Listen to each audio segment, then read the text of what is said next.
Okay, All so right. Hello there. This is I believe, the 15th episode of the Geoconservative. I mess up the numbering sometimes, but this is the 15th episode of the Geoconservative Files, where we talk to different voices on the dissident right. My name is Mr. Geocon, and today we have Ubersoy. Say hello there. hi. You probably waited for me to say Ubersoy, but then went to say it yourself, right? Well, Anyway, I mean, how did you come up with that name? well, I used it. First of all, I used it ironically for my Steam, and then I decided to. Well, why not actually make it my YouTube channel? I have decided to record one video, attacking this socialist guy, Spooky Scare Socialist. I didn't expect that I would get some attention and that I would like it, and I will continue to make videos. So the name pretty much was born out of a joke, but there is some substance to it because it means over. Uber in German means over, and basically over. So whatever. I'll probably if you were to come up to me 5 months ago and ask me what is the best name for a YouTube channel, I'd probably pick something different since I'm talking about very serious subjects and not comedy. But if my channel was comedy, I'd probably. I mean, I'm not going to change the name, but it's just. I guess, It's yeah. one of those. I mean, for a long time, there was a left wing YouTube channel called Cuck Philosophy, Oh, and yeah, I'm aware of that. yeah, that one was yeah, and he recently changed the name, but that channel had a really silly name, and yet it was it had some pretty interesting, heady topics. Really. He didn't really change the name. It's still CCK Philosophy. So it's just, I guess, he put his first name. Um, I see. I the see. thing with this guy is, it looks like he happens to really be a cuckold.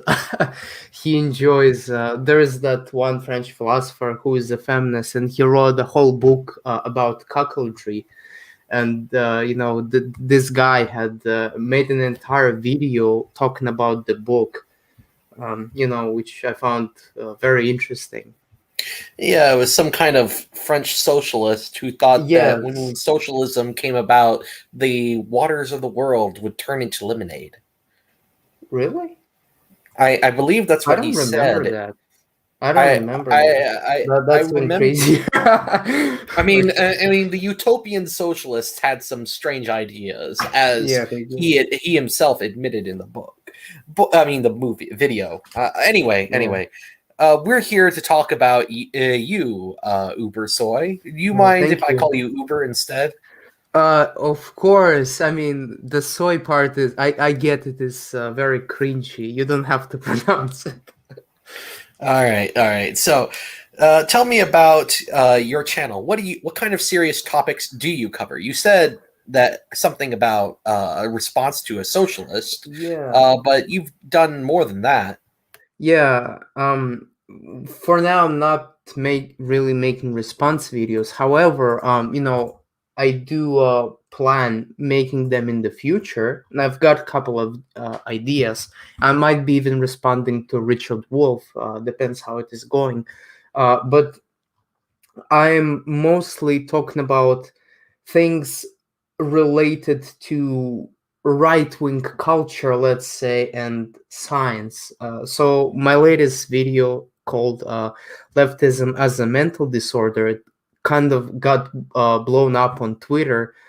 It was retweeted by Edward Dutton and Emil Kierkegaard. If your viewers are familiar with who those people are, so I was really surprised. And I also happen to make videos critiquing parts of our social culture, and in the future I will be, I mean, I already did one video talking about right-wing strategy, but I'd like to talk more about right-wing strategy. uh, so the main thing that I want to talk about, I'm saying it probably a couple of weeks before I actually do this, announce it on my channel, is that the way we look at the world, we look at it through through some sort of a lefty lenses.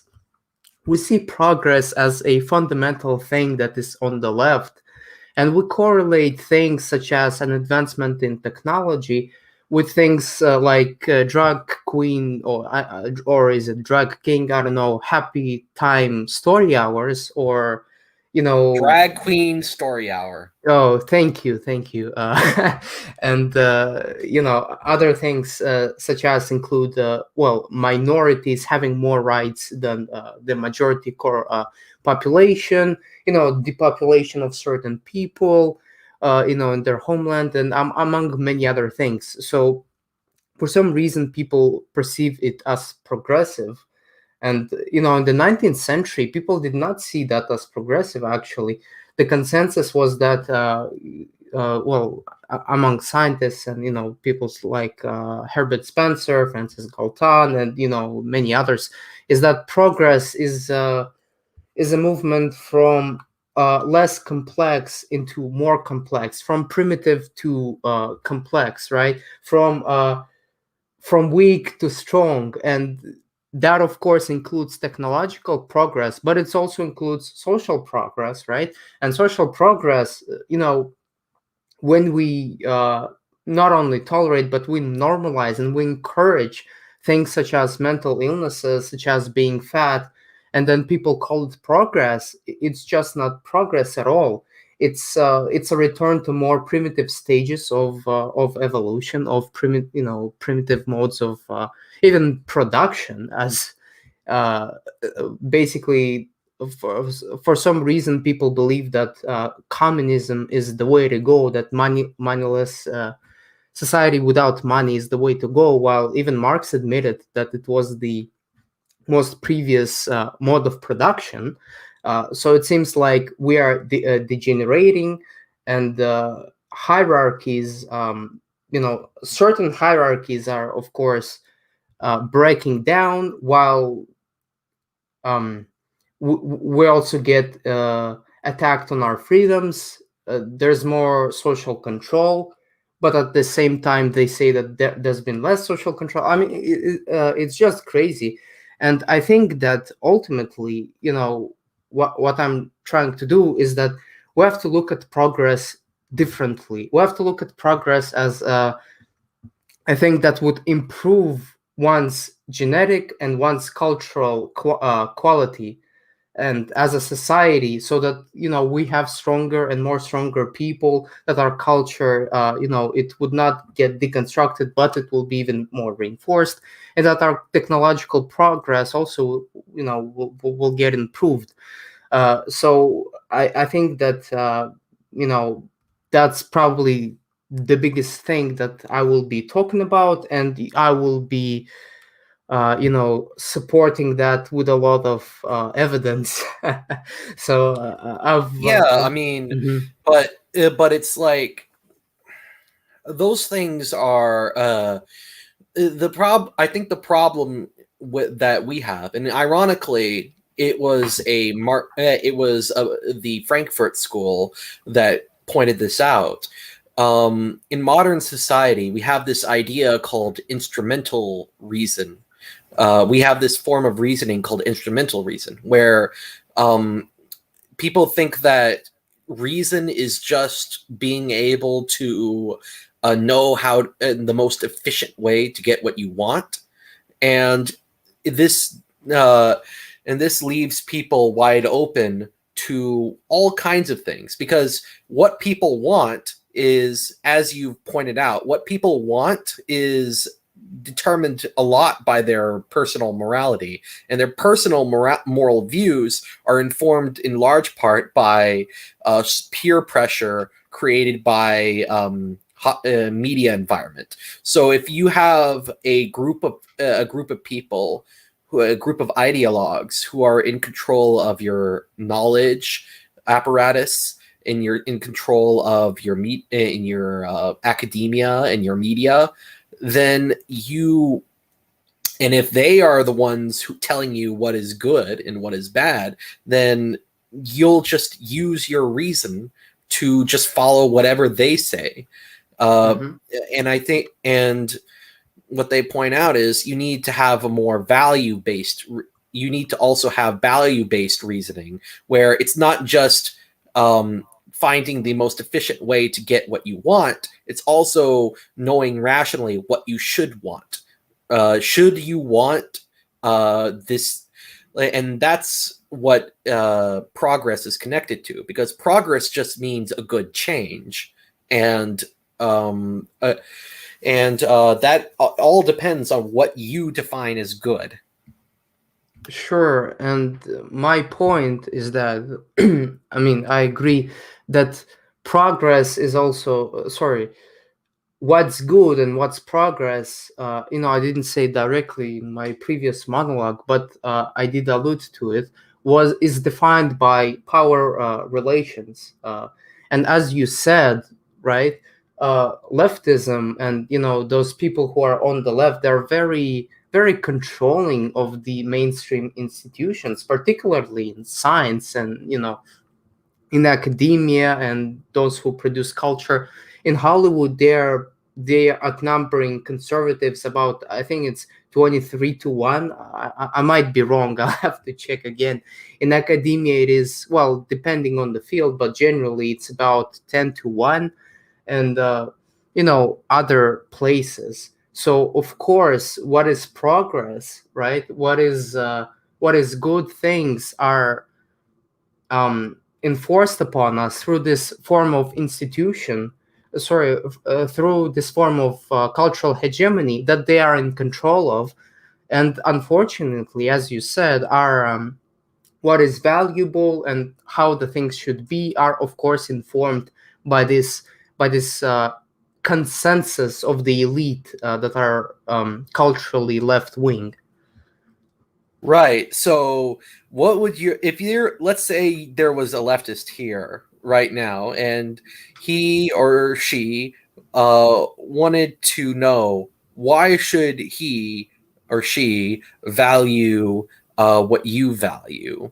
Why should he value the kind of things that, say, a Herbert Spencer would have valued? Yeah, well, I would my arguments would be that of I'll make meritocratic arguments as and functional arguments, and to illustrate what I really believe.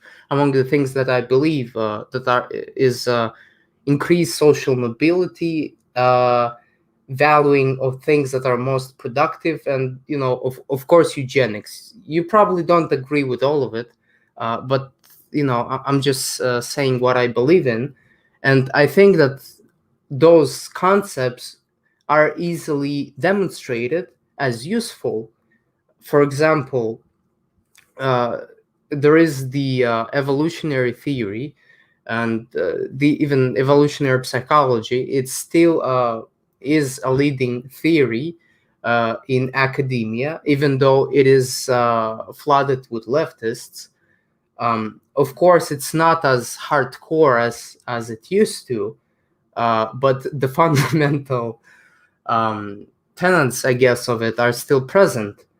So from it, we could base an evolutionary form of morality, and in that way, if people adopt this way of looking at the world, I would have an easier time convincing people. But if I'm one on one with that sort of person, I think what I will say to them is that we are on the right side of history. And I would prove that by looking at history, by looking at the power relations and how technology had influenced uh, the ways that we govern, and I would look at right now and see, oh, look at this. Right now we have China, who is not a liberal democratic country, and they're researching into eugenics. They're doing experiment in baby editing and so forth. Right now, the West is in decline, and the technology that would allow people to gene edit would eventually be a common practice. Not to mention that there will be more and more scientific breakthroughs uh, that deal with that are anthropological. So those ideas that I hold, they would eventually be. I mean, I would argue that they are now supported by science, but there's not like a consensus that we should act Well, in ways that I want. I mean, can science really tell you that? So, if I were to steel man your argument, Sure. you would say, look, right, this leftism, this form of morality you have is going to be outcompeted on our Darwinian level. Like, you can hold any kind of moral views you want, but at the end of the day, it's survival of the fittest that determines if you and your people survive. And your way of doing things doesn't work, and my way of doing things does. Is that what you would say, or no? Well, I mean, partially that would be what I would say, but my, of course, central argument is that we just have to operate in this way because likely with the march of history, we will be eventually operating in this way. When China will start mass editing people, there will be competition and everybody else would join them. Recent experiments are also being planned to be conducted in Russia. I forgot the name of the scientist, but so that's that. So there will be a pressure for that in the future, but that's only one part of my argument. And the other one that you had correctly identified, it is just the best way of living life. There is a certain process, like let's say a few commandments of life that are predicting success, that are not only um, success with career or people, but also mental success, like mental health and physical health. And of course, what tends to predict that is things that are related to Darwinism, essentially. So I mean, so on one hand, you've got a argument from uh, how it sorry, a utilitarian argument on how things ought to operate if you wish to maximize well-being, and on the other hand, you've got a pragmatic argument that says basically you are you have to adopt it essentially if you wish to survive in the future and be competitive and not be far from other countries. I see. Well, I mean, people. What I worry about is that people in like the people in charge of our society, I think a lot of them do see things your way, but they feel that Yeah.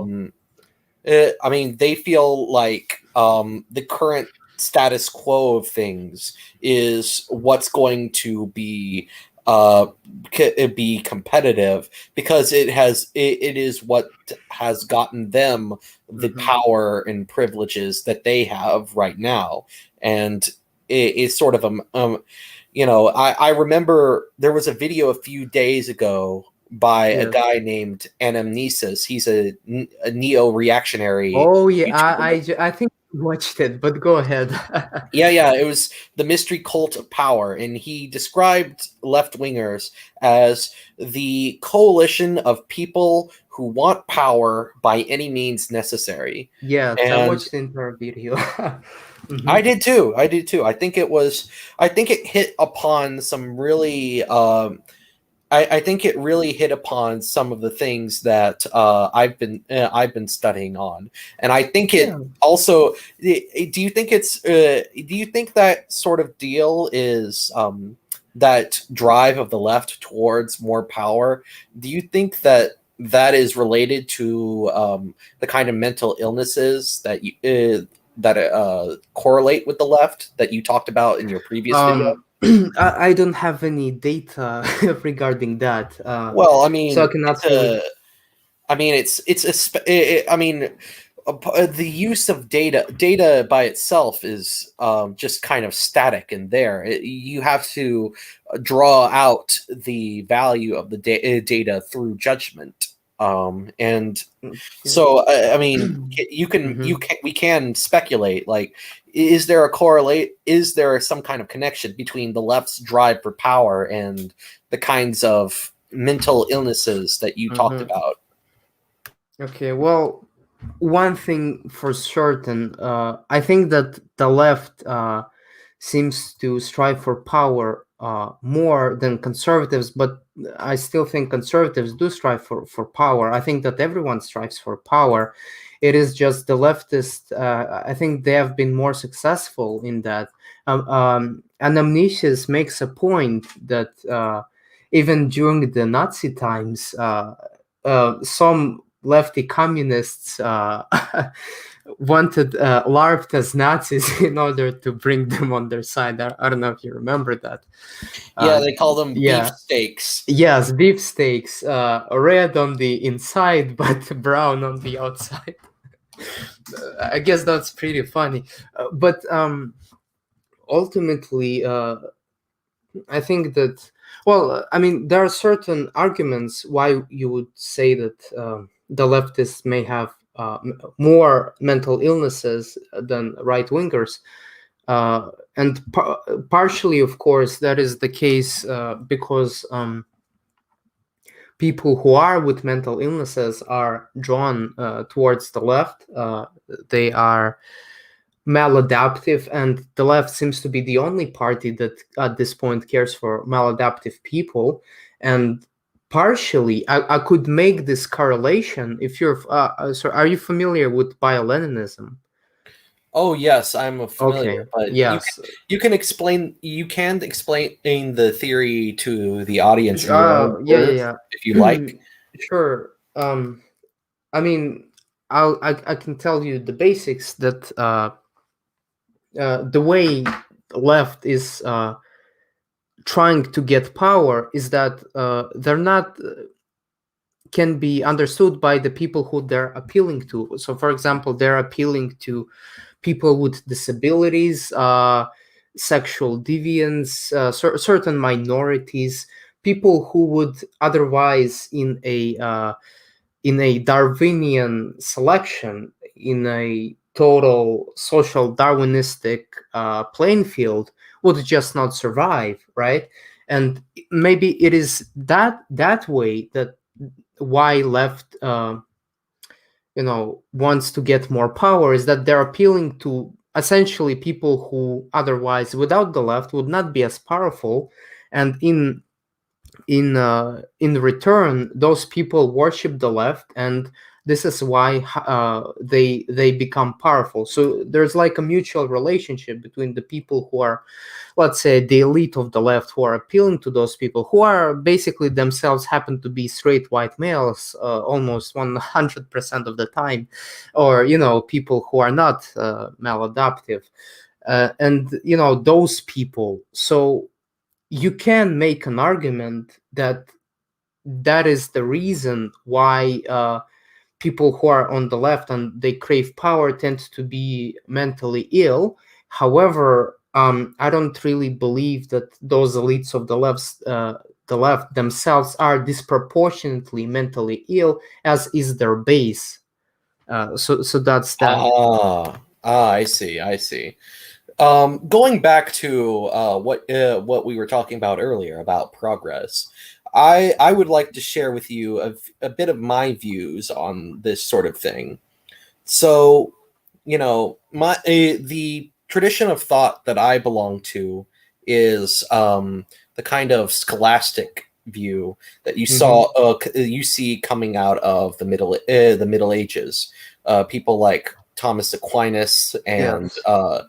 and the like. And my tradition does have a very progressive view of history, in the fact that we see history culminating to something great, into something greater. But it's not so much a Darwinian thing.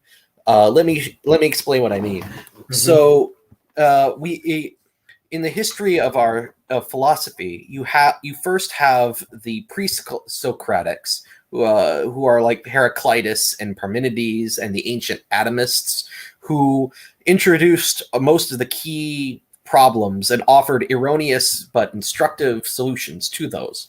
Then you had Socrates, Plato, and Aristotle, who set out the outlines of the correct solutions. And then later thinkers from various traditions, like pagans like Plotinus, Christians like St. Augustine, Jews like Maimonides, and Muslims like Avicenna, built on this foundation and contributed further insights. And then finally, the great scholastics like St. Thomas Mm-hmm. synthesized these elements and preserving what is best, weeding out the error, and adding further new features. And the result of all of this was a very well worked out general account of fundamental metaphysical notions such as change, causation, substance, essence, and the like. Lines of argument concerning the existence and nature of God, the immateriality and immortality of the human soul, and the natural law basis of ethics and politics. And where sacred theology is concerned, an application of these philosophical results to Christian apologetics and the explication and defense of these doctrines like the Trinity, the Incarnation, the relationship between nature and grace, and so forth. But what you see Mm-hmm. as you move away from that, you see after that, you with the rise of modern philosophy, is the sort of unraveling of what came before. If you look at modern philosophers, Mm-hmm. they a lot of modern philosophers since the Enlightenment are basically repeating a lot of the same mistakes that going back that were refuted back in the time of the pre-Socratics. Spinoza, for example, his pantheism is basically a warmed over version of Parmenides. David Hume had David Hume's philosophy is pretty much like Heraclitus, and the modern materialists that dominate academia today are basically like the ancient atomists. So the intellectual and moral pathologies of modernity reflect these errors, and so what you would see is what we're trying to do is sort of correct the course, so to what I want to do is correct the course of thought, because while we can say that yes, modern science has improved in the sense that it has given us these technological marvels that allow us to manipulate nature to a greater extent than ancient times, we actually know less about the world, because if you have a model of the world that is outdated, then you won't be able to understand what's really going on. And I think that is one of the main problems with modernity, is that people just are working within a view of human nature that is very flawed, and we need to sort of go we need to take we need to go back to the time when we were more ahead of where we are now, if you know what I mean. I actually don't exactly know what you mean. Are you talking about spirituality and things related to that? Well, I'm talking about philosophy because, Mm-hmm. like I said before, a lot of Enlightenment philosophy is basically repeating the mistakes of the ancient Greeks, and Well, that's sort of like. And I think we'd probably have a lot. And I think we'd have some disagreements there because you are a social Darwinist, and the kind of social Darwinism view was actually a view of the ancient sophists that Plato argued with. mm-hmm. Um, So we would. well, I think we would. I think we would disagree with you there. Now, okay. one of Mm-hmm. the things I would agree with you on Sure. is the idea that greater progress should mean being able to live well, whatever that means. And I do think that the Darwinian picture captures some, but if not is some, but not all of what it means to live well. If that it, and so we would have a lot of agreement on that front. Mm-hmm. And Okay. so okay, Uh, so yeah. Can I respond to some of what you said? oh sure, sure. Yeah. Yeah, well, first of all, I've got a question. You seem to be viewing history as circular. Is that correct? Well, I like I said, I was only looking at Mm-hmm. intellectual history. The Okay. I mean, if you want like the civilization when in terms of civilizational cycles, I do Yes. think Yes. that there's something to that. I But I I agree to I an do extent. think Yes. Mm-hmm. I do think that intellectual history, the history of philosophy, metaphysics, epistemology, theology, ethics, things like that, that those things are those things. My view is that they were progressing up to a certain point, and then they started declining for various political Mm-hmm. reasons. Okay. I think what you meant then, Nomian customs of society were declining. Is that what you mean? Well, I was really talking. I mean, the nomos, decline of social norms Yes. is one of the symptoms of the decline of philosophy, right? Mm. Because if you can't if your model of the world is wrong, then you're going to act in a way that is out of accordance with Okay. reality, right? Yeah. Okay. Well, when it comes to philosophy, I'll probably have a little monologue right now. We do seem to copy the Greeks in a certain way, but even the people who you've mentioned, they seem to add some of their own. Of course, we are similar to Greeks in probably in many regards. Um, but even Baruch Spinoza, he was arguing for basically secularism. He was arguing for toleration. I don't really believe that any Greek would argue for that. During their time, even Plato wanted to cancel, quote unquote, what's his name, Homer. Yeah, Homer, for doing I something he mean, considered. what he was what Plato's argument with regard to Homer was that Homer's poems depicted depicted the gods in a very immoral way. Like Yes, yes. I the know the idea story. Hmm. uh, Uh, go. I mean, okay, go ahead. Go ahead. I mean Yes. it's not as though I mean it's not as though there aren't differences, but there aren't differences between the Enlightenment and the ancient Greeks. But I was talking about sort of the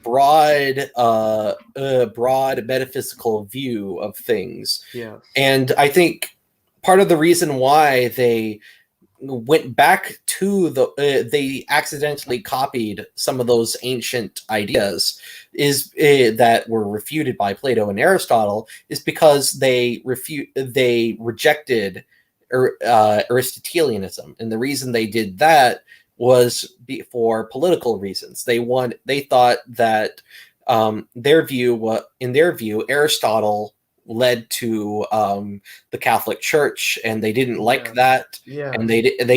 they wanted this kind of freedom and equality. So they sort of they did the whole baby with the bathwater thing. Sure.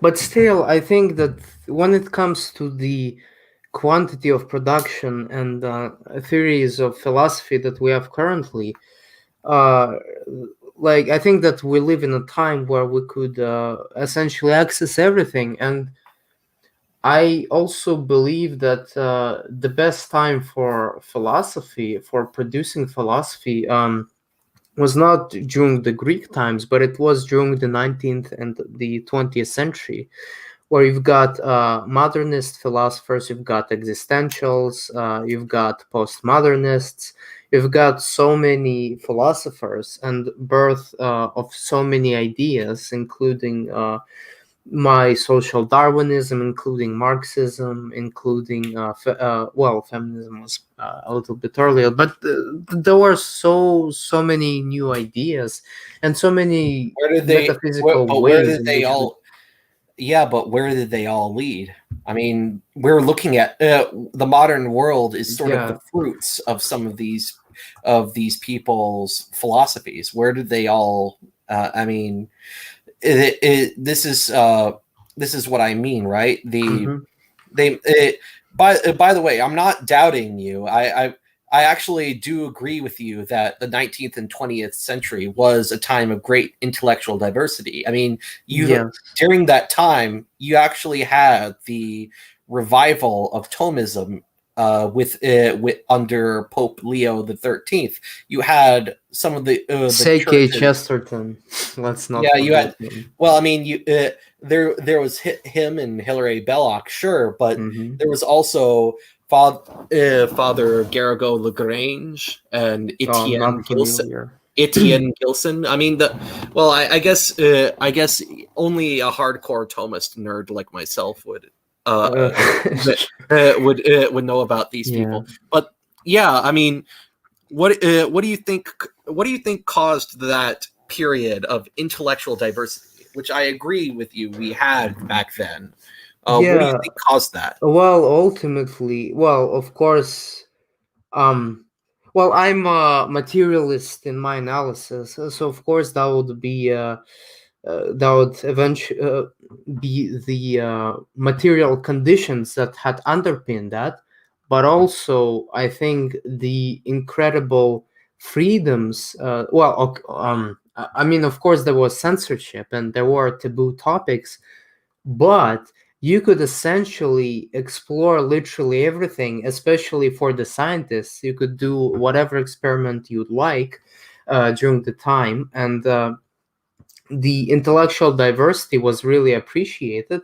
And I think the credit that is um, was made because of the Enlightenment, and I think we should give them credit at least for that.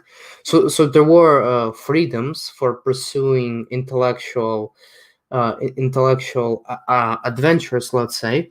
But of course, as I said, there was the birth of the middle class. There were more and more universities than ever. There were libraries. The infrastructure was there, and plus there were banking institutions. In such a way that it would all be in support of the intellectuals. And let's not forget. Especially even in places like Russia, there was the tradition of there's a word called intelligentsia, right? Uh, um, like a tradition, a cultural custom that people gather up in saloons, right? That intellectuals would gather up in saloons and they would discuss their ideas and they would Well, exchange their ideas. They would I mean, write books. I mean, the um, I mean, I do know about this time and period. Yes, I know about, but if we're talking about material conditions, I would say being the cause, what causes it. I would say it was um, a lot of these big, a lot of the big people people with money, like the monopolists of of that time course. period. Yes, absolutely. Sorry And that what I they would, forgot to specify that. Of course. Yeah. yeah, yeah, No you denying were. that at all. I have to. I mean, you were. I mean, it's almost a shame that I interrupted you. You seem really passionate about the early 20th century. Oh, yeah, I really like this period of time. Hmm. I mean, it has. I mean, every age has its good moments. Yes, It has its good points. I will admit. Now, maybe we can talk a little bit about some of the other things you wanted to sure.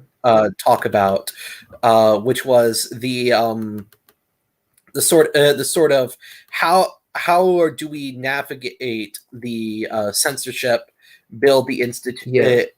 and build better institutions so that we could revive this kind of intellectual back and forth that we enjoyed during the early 20th century.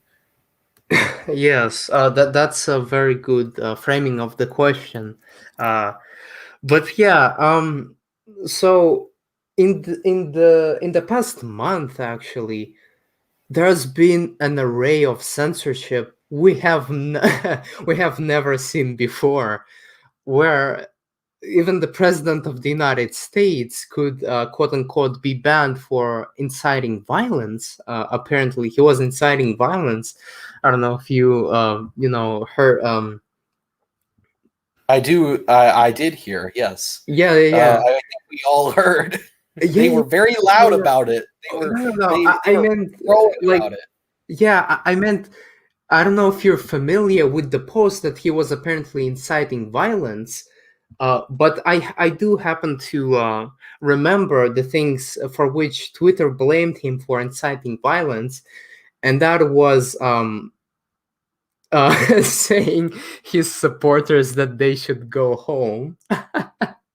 So I mean, it's just it is totally ridiculous. And I don't know if you're familiar with Matt Dillahunty and people who are, quote unquote, moderate liberals, right? Moderate centrists, let's say.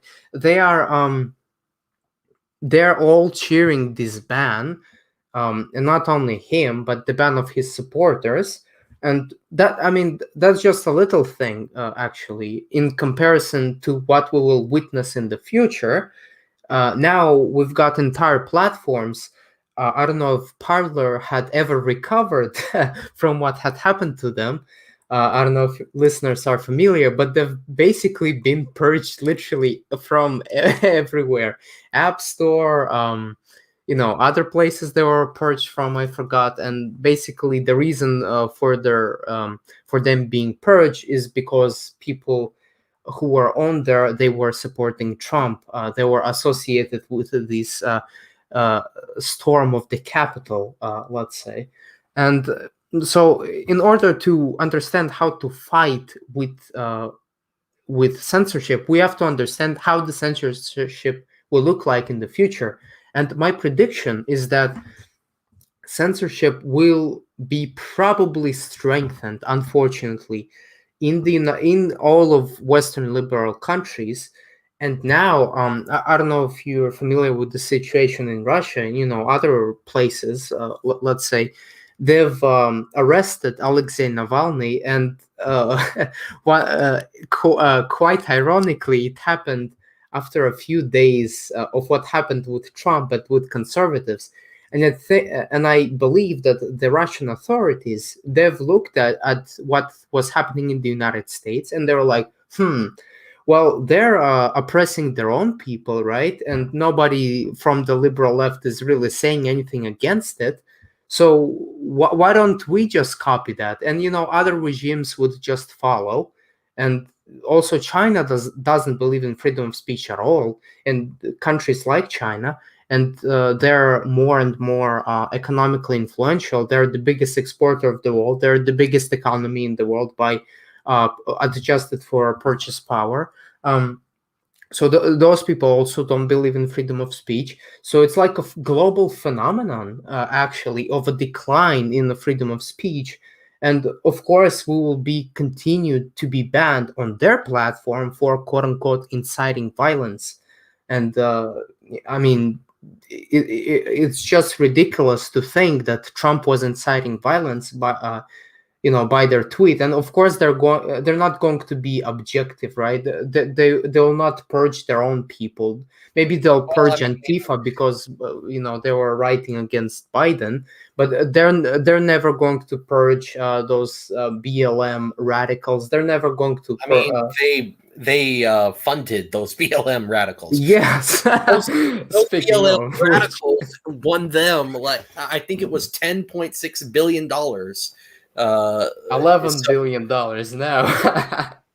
Yeah, so yeah, it's always growing. it's just it just goes on and on. I mean, look, I have my skepticism for freedom of speech, but I do appreciate um, what you're trying to fight for, which is a place where a wide range of ideas can be discussed without fear of this kind of progressive haze surrounding it, where if you say the wrong thing that offends some a Yeah. bureaucrat who is probably a childless old maid, then Hmm. you get your channel banned or something like Yeah. that. Yeah. So, what would you say to first? What would you say? Give advice for young people or right wingers who want to navigate through these censorious times. Yes. So my advice would be very similar to the advice of Manchus Moldbug, and that is creating our own platforms. But I also am a realist. I understand that those people need to appeal to people who are on YouTube, who are on Twitter, right? Not everyone is on Gab, on Subscribe Star and Telegram. Although there's been a lot of growth in Telegram. However, people who are on the Telegram, they're basically are aware already of what's happening.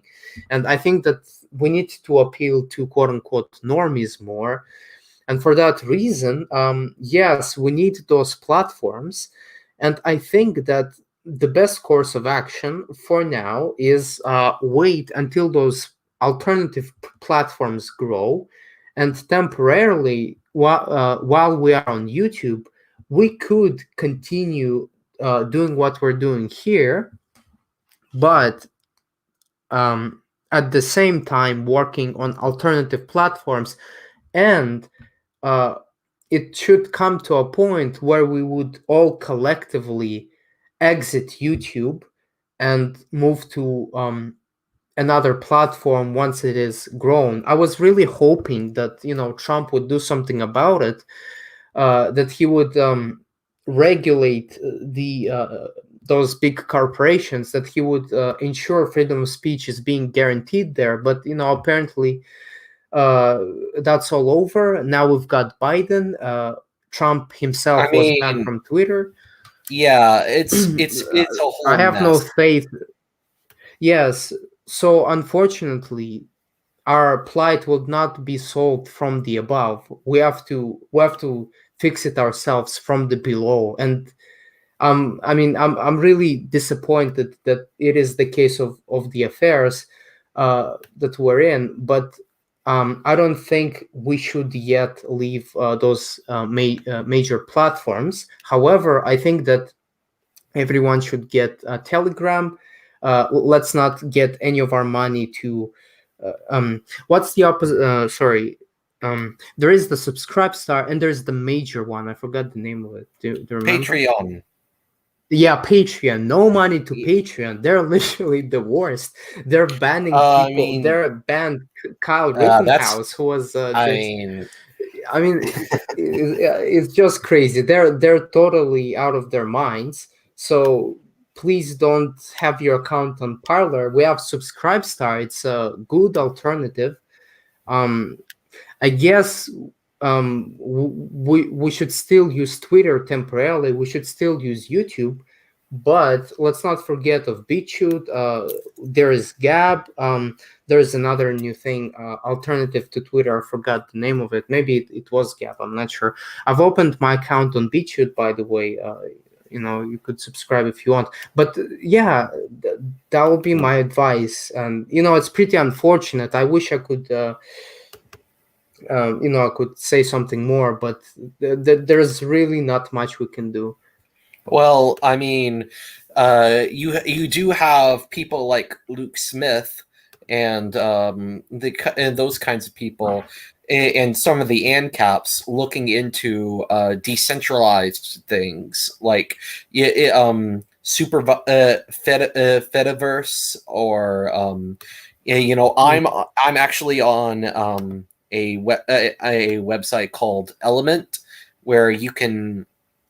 And these websites, the way they're set up as decentralized networks, it's unlike the kind of centralized websites like Parler or Gab. Yeah. They can't just pull the plug and censor you, because it's the way it's set Yeah. up. It's more like a heterarchy than a Yes, hierarchy. but the problem with it is that the kind of content that'll be on those platforms, I assume that they have a problem with, for example, child pornography and videos depicting terrorism, violence, and stuff like that. I'm not like a free speech absolutist at all. I'm for common sense control of freedom of speech in the case when people are directly advocating for things like that there are even when they're spreading pornography, especially child pornography. I think that should be banned on any platform. But I would hope that they don't have this problem. But as I said, I'm not at all familiar with them, but it Well, is likely.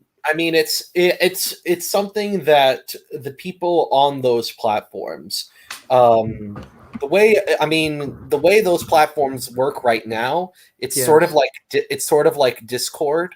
So Hmm. you do have oversight in the form of the actual people who own these rooms. But it's very decentralized, and Hmm. I think it will probably be like that in the near future. What I would also do, if you're going to be on YouTube, you don't have to do an explicitly political YouTube video channel. You can make a YouTube channel about anything you want, and you can still red pill people by just every now and Quote again. unquote Ever, dog whistling. well, I don't really. Actually, no, I don't really believe in that. I just say, well, if somebody comes out and asks you for your views, Yeah. you can just share your views, but don't but in a but you have to do so in a calm but firm way. That it be unapologetic about it, but Sure. don't going around wearing it on your sleeve. Sure. And if you do that, then what'll happen is you'll get a wide variety of people, including leftists, while they might not share your politics, they will like your content. And when they like your content, because you're making content about things they like, and then if they happen to find out about your views, they will either quit, in which case their social circle gets smaller, or they decide that, I might not agree with his politics, but I agree with his I like the content of his channel. And what that does is it sort of breaks one of the main things that prevents Mhm. leftists from being red pilled, which is the fact that they seem to think that anyone who is to the right of Bill Clinton is somehow secretly a Nazi fascist Yes, who yes. hates the poor. It's so if you are able to overcome that, if you're able to, so if you just by being a good person and an unapologetic right winger, and making good content that you like, you can red pill the normies, so to speak. That is a good idea. For those who are not particularly interested in politics, and I mean, I would also recommend it. I'll probably add that they should quote unquote dog whistle a little bit more often. But aside from that, I I think mean, that's a fine It's recommendation. I mean the reason why I advise against dog whistling is that I don't really think it's I mean, first off, what dog whistling is kind of, if you talk to someone like ContraPoints, Yes, I know. I'm just they have like a fooling very around. big expanded definition of what that entails. But um, Yeah, of course. and Yeah. it's kind of I'd rather be open and honest about. I think on sincere. I think in modern times, one of the things that makes me sick about progressives is how deceptive they are. Because I was a leftist for a while, and I Mm-hmm. was tricked by them, and I was appalled by how dishonest they were, while also saying that they were the bearers of truth and progress. Okay. So, Okay. Okay. What I meant by quote unquote dog whistling, of course, I said it as a joke. What I meant exactly is, for example, if I'm doing like a video, I'm playing a certain game or whatever, and there was like a character that I didn't like, and I was like, well, that looks like Joe Biden, right? No wonder he's depicted with a brain cancer or whatever, and probably ways in saying that, oh, well, I mean, essentially, like leftists are saying, right? Like, they cannot really talk normally. They talk for like, they say 50 words and then they make a comment about Blump for some other, talk shit about right wingers, that kind of thing. And I think that I don't know how that is deceptive. I think it is. I I mean, as long mean, as you believe in it, of course. I'm not a big fan. I'm not a big fan of that, just because I think that most, like 90% of normal people, just including leftists, are getting tired of this kind of electoral back and forth politics. Because it's kind of it's starting to. I think a lot of people are starting to see that it's just a big joke, and yet I mean, the media wants us to be so hyped about every election. Like, every election Yes, is the yes. most important election of our lifetime. If I had a dime for every time I heard that, Yeah. so the so yeah. So um, what do you think is a sort of a short term goal that we should be striving towards? um, Probably convincing more people that we are on the right side of history, that we are treated unfairly, and that they better join our side if they want to, um, well, be right, I guess, and make arguments So that I think is how we get more people on our side, make convincing arguments for our cause, let's say. All right. So, what do you see as the long-term goal of this Well, sort of thing? the long term goal. I mean, the long term goal for me, of course, that will be building a meritocratic society, which is based on evolutionary morality.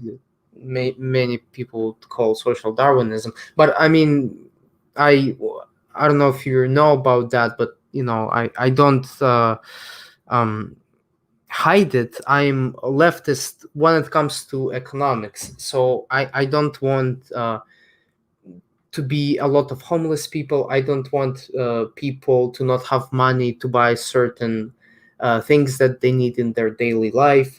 So even though my morality is social Darwinistic, I'm also aware of the class tensions, and I wouldn't like people to be left, on the streets and. Well, I mean, if you want to justify it in a kind of a Darwinistic way, I would probably say something like how that how having all these people on the streets shows that this general society is in some way there's something wrong with it, right? I mean, if you Yeah, look at a progressive city, like a progressive city like Seattle, and you see all these homeless people on the streets and all this high crime, that shows that there's something dysfunctional about that, right? absolutely. Yeah. So I would probably approach it from the functionalist perspective, of course. And so, yeah, as I said, Hmm. well, the long term goal for me is that type of society. And I happen to also believe in the this mantra, from each according. Well, you know how it goes, right? Yeah, Uh, uh, yeah. It's so, I mean, I want to reduce conflicts in society as much as possible, and I'd also want to people to have a respect for each other and have a respect for the culture in which they live in. And I guess that would be my all long-term goals. But and the way to reach them, of course, is convincing people. And of course, some of us could be let's say dictators in certain countries and do it from the above. But let's be realistic. We have to convince people from below, and then maybe something will happen. And I think that the way our science has been progressing and the way China has been rising, and basically everything that happened in this last couple of years, even in this last 20 years, we are moving to that direction. I think in the long term we will be there, although there seems to be a lot of leftism as of right now. I actually made the video that why Generation Z is not the most conservative generation ever. But after I made it, I had actually stumbled upon a very interesting, a series of research that I didn't. I mean, I kind of thought about it, but it never actually crossed my mind, and it was.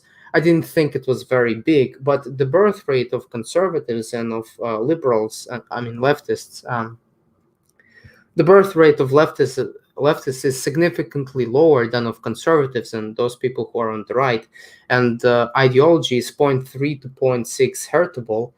And I think that there is potential in conservatives overbreeding the liberals. However, in the case of the United States, with the racial transformation, I mean, I don't really believe we'll see that, at least in the United States, unfortunately. But in other countries where there isn't a significant immigrant population that is leftist, we could expect this too.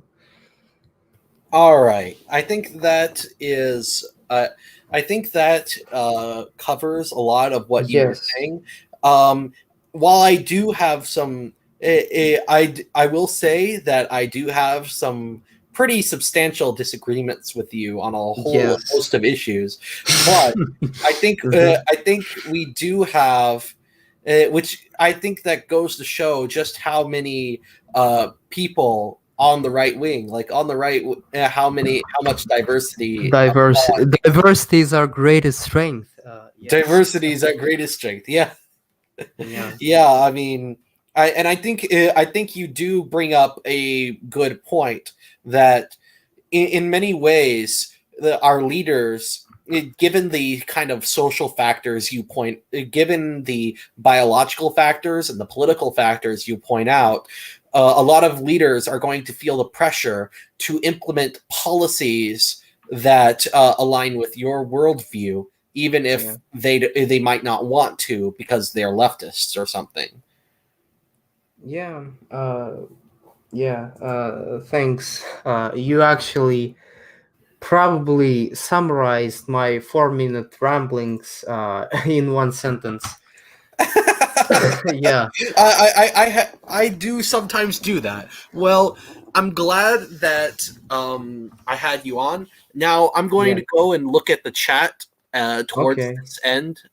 Yes. And maybe if you have something to say, you can just say it. Yeah, I've It seen is there our was stream. a question actually for me by D3 Vaughn. I don't know what is the question though. Let's see. D3 Vaughn. D3 Vaughn. Blah blah blah. Well, who even though Centipede. Well, I mean, D3 Vaughn seems to be arguing with statistically supported Yes, analysis. That yes. But then he said, quote, that wasn't responding to you, that was a response to Ubersoy. I mean, I don't remember saying to him anything. If you could clarify what you mean, D3 Vaughn, you know, yeah, yeah, I would like to hear that, but yeah, the there is one Cameron Gilchrist says the right side of history question mark. Well, yes. I think it's pretty clear that that my guest here, Ubersoy, what he has in mind by progress is something along the lines of kind of a Darwinian race to the top. So Yes, right side of look, history is sort of is yeah. So and in order to answer your question, I think you need to watch the first, I believe, 25 minutes of the stream. And maybe we also talked about it later in the stream. And I do cover why I believe we're on the right side of history. But here's one more thing. You can subscribe to my channel, and in probably maybe a couple of weeks, maximum in 1 month from now, I will release a video titled "The Right Side of History," or something like that, and I will make my position even more clear than I did in the live stream.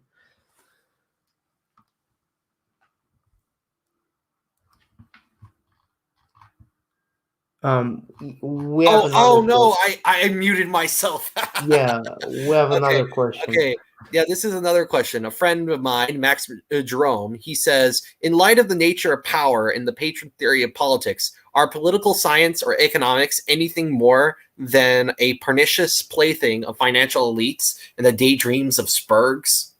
I mean, if you have a, I mean, if I had to, I mean, to go into the theory of what he's talking about would take a long time, and I'll link you to the post what he's talking about. But to summarize, um, a lot of what we assume to be correct in something like political science or economics is influenced very strongly by people in power, and because the people in power want liberalism and leftism, those assumptions seep into the sciences, especially the softer sciences. So, what would you say to something like that? Well, basically, I'm in total agreement with what you said. Uh, but I do believe that, of course, there are some things in the patron theory and sorry, I mean, in politics or economics besides power. Of course, I mean, of course, I think power comes first ultimately, and I think the geoconservative also agrees with me that power comes first. But there, of course, there is ideology to it. Marxism is different than Keynesianism. Keynesianism is different than libertarianism, and etc., etc. Of course, there is ideology, but also there is power, right? So maybe they're both are as important.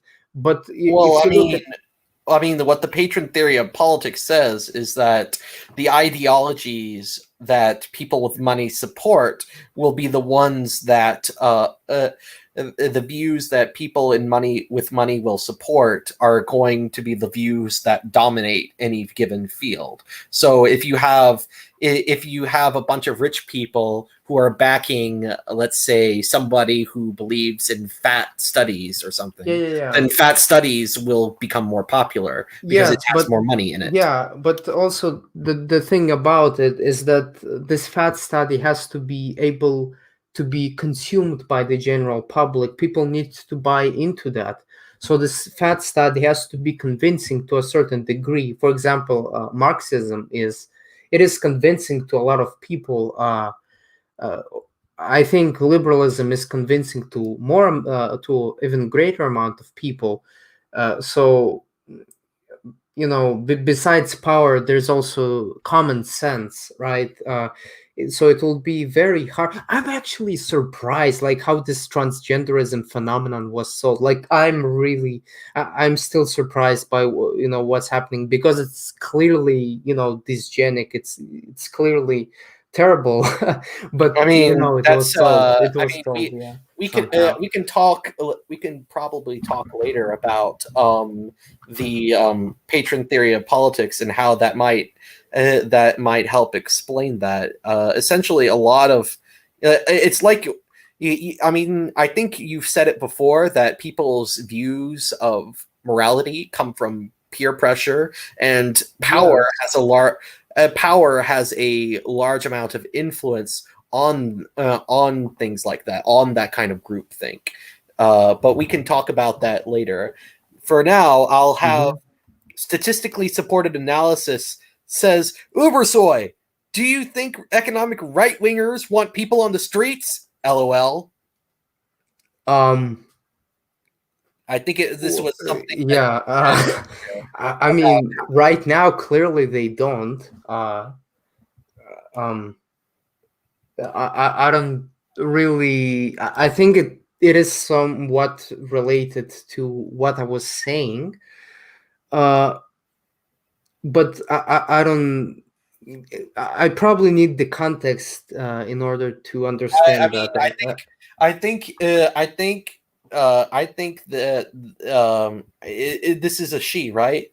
Yes, yes. I think she thought that you were implying when you said something along the lines of, I may be a social Darwinist, but I don't want people to starve on the streets. That's why I support Oh, Keynesian economics. oh. She says, as it, and she's being indignant because that seems to imply that a right wing, if you support a right wing economic view, then you don't care about poor people.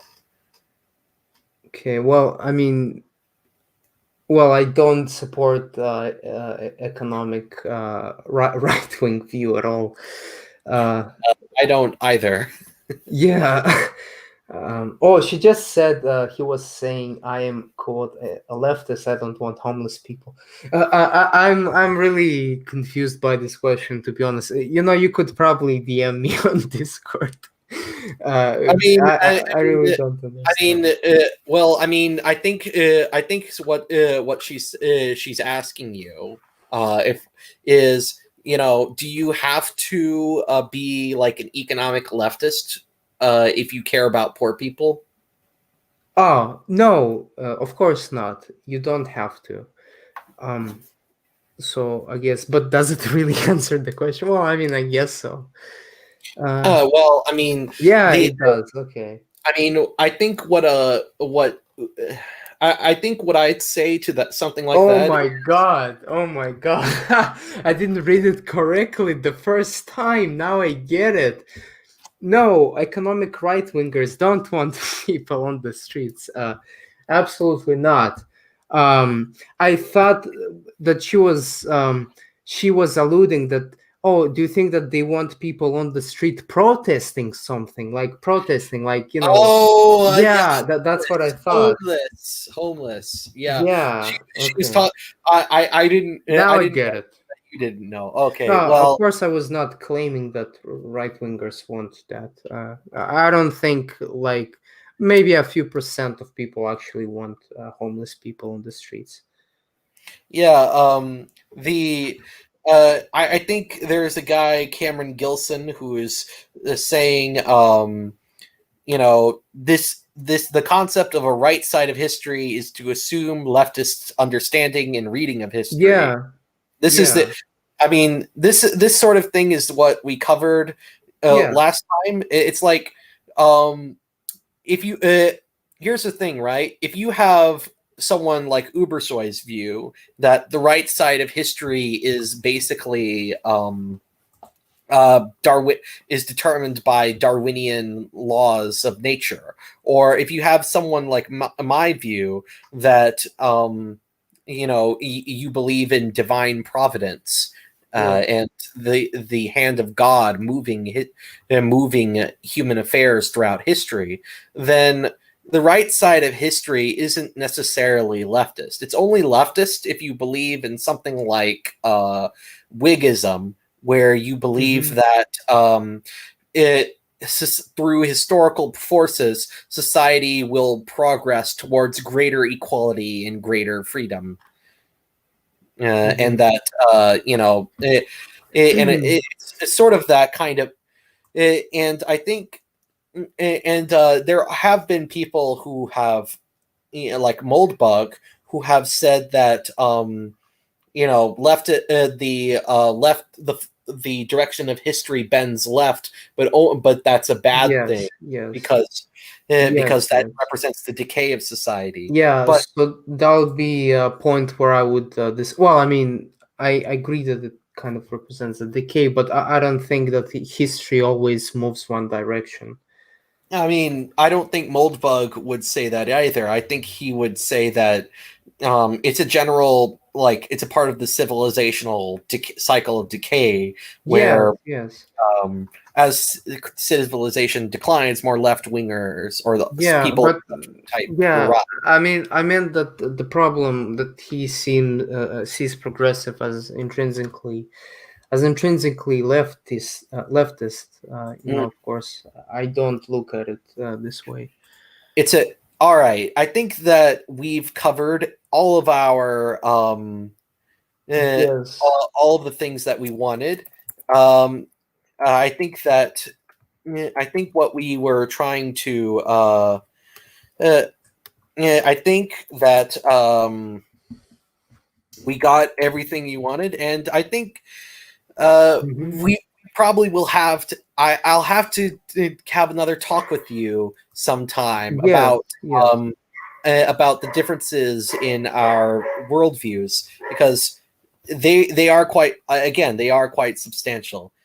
Okay. Yes, we could probably talk about religion and such. I was thinking more on the lines of, materialism and utilitarianism, but we can talk about I mean, because Well, those are that too. basic. Yeah. I think we did a pretty good stream.